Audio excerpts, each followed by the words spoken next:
Good morning mga sis, this is Explore Bataan Vlog, ang vlogger ng Bataan. Kaya mapapasabi ka na lang talaga ng Let's Go Bataan. For today's video nga ay samahan nyo na naman nga ako.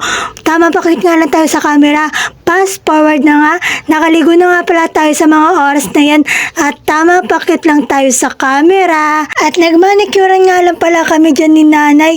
Minanikuran niya ako sa kamay at sa paa. At piniplex ko nga lang pala dyan ang maganda ko kamay. Bagong linis na naman tayo.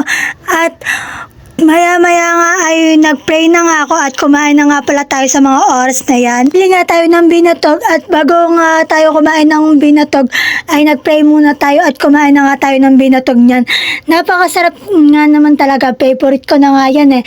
At pagkatapos nga ay naglaba nga lang pala kami ni nanay niyan at marami na kaming labahin. At pagkatapos nga ay nag-sunscreen lifting sa ating lips. Nagsuklay at nagpabango na din tayo sa mga oras na yan. Pinakita nga lang natin ang ating OOTD at pagkatapos nga ay lumarga na tayo at pumunta na tayo kay Manny Beltran para doon na hintayin sila Pastor at Amana. At yan, naglalakad na nga pala tayo sa mga oras na yan at nasa labasan na nga pala tayo niyan. Ginawa nga lang natin ang ating intro kay Manny Beltran habang wala pa sila Pastor Renz at Amana. Let's go Bataan.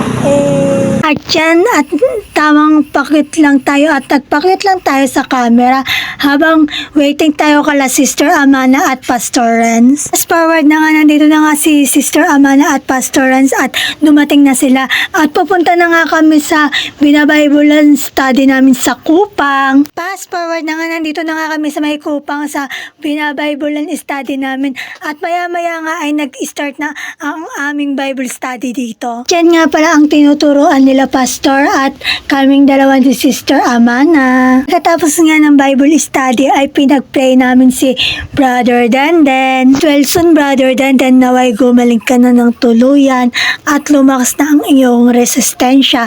At pagkatapos nga naming mag-Bible study at ipag-pray si Brother Denden ay bumalik na kami sa church at magpa-prayer meeting nga kami. At habang pabalik nga kami sa church ay nakita namin na may ginagawang daan malapit sa Kupang at yan nga, ginagawa nga yung daan dyan. Bili nga pala kami ng aming snack after ng prayer meeting at bumili nga lang pala sila Pastor ng French fries, visual at kikiam at yan nga, nagbabayad na nga sila sa counter. Forward na nga, nakabalik na nga kami sa church yan at nagluluto nga pala si Ate Lay ng aming snack at sinabi ko nga kay Ate Lay na pabuhat at pera muna kay Baby Raj at yan nga pala si Baby Raj at tamang video lang ako kasama si Baby Raj na napaka-pogit, napaka-cute.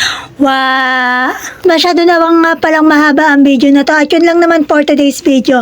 Wag nyo nga pala kakalimutan mag-like, comment, share and follow sa aking Facebook page at mag-like at subscribe na rin kayo sa aking YouTube channel at yun lang. Bye! God bless! Salamat sa suporta.